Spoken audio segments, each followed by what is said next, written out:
The Polynesian, they're very, very humble and they're very respectful of the land because the land and us, we are one, and the environment, you are part of the nature. It's not that the nature is part of you. It looks like grass has got no importance at all, but for us, it's very important. The grass is important because most of the grass are used for medicinal purpose. We believe that wherever we're going, the nature is speaking to us. You have these white seeds, these white fruit that are very useful because Paumotu, they are fishermen. They are in the water 90% of their time.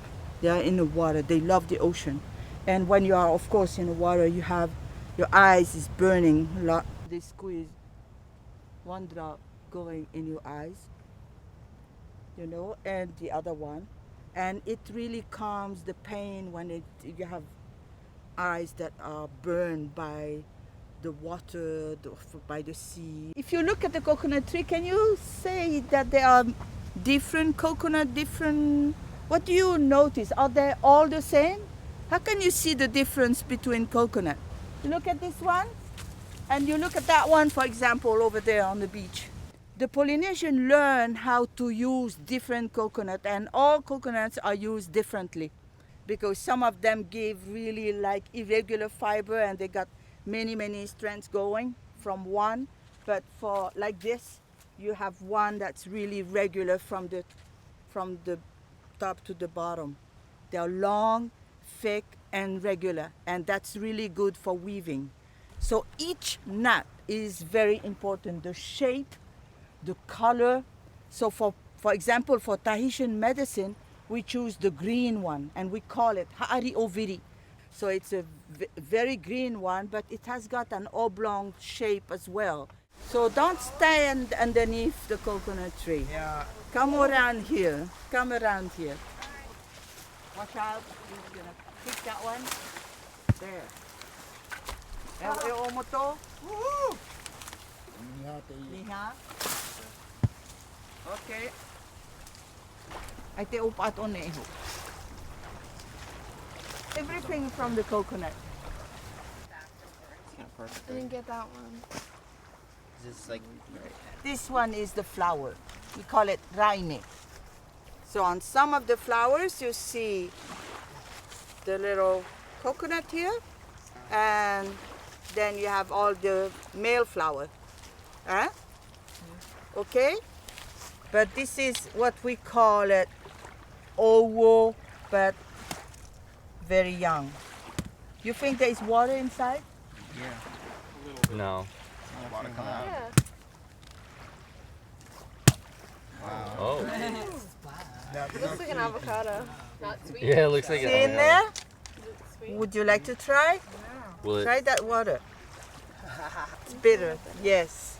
So we don't, It's not ready yet. it's not, yeah, because it's just starting Yeah. to have water, but I'm just gonna open this. We're gonna eat the inside. We're going to drink. We are laughing because here, this is the niha. So this is when the stage we see the coconut is full of water. It's full. You look at it, it's just, Does it taste good? yeah, it is good. Taste? It is better. Better than the first one you Yeah. tried. Mhm. Is it? Oh, put your mouth up. Keep the spoon. Keep that spoon. We really acknowledge the nature, we really acknowledge the land first because we know that on this land our ancestor has stepped on it. They work and they kept our land as a little treasure that they have to pass it on to us. We are the caretaker, only the caretaker for our next generation. So, but you have to teach us how to listen to the wind, how to listen to the waves, how to look at signs, how to look at the fish, how to look at the sky, how to look at the clouds moving, how to look at the birds when they're flying. Okay, when you want to grow coconut tree and you want to have a very productive tree, You look at, we choose the coconut. We don't get any kind. So you think this is the kind we're going to choose? That's not. This is the one we're going to choose. We choose the one that sprout right through the middle.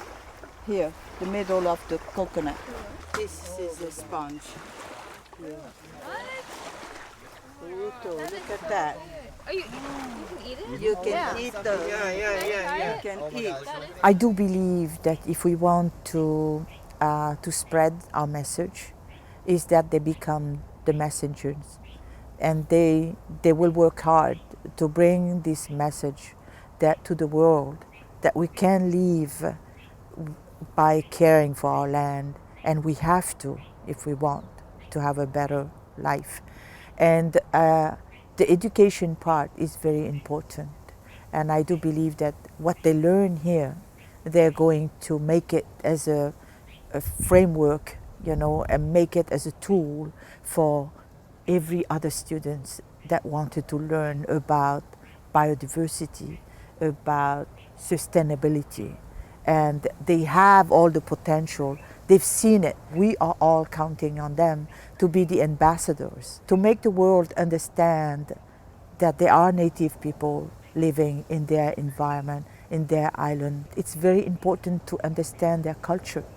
It's very important to look at how they live and how they've been living, and to get the lessons from also these native peoples. For us, it was such a great pleasure to share this knowledge with the youth of tomorrow. And when I say the youth of tomorrow, I say your kids has been our kids for a while, and they will remain our kids. And that was a great experience.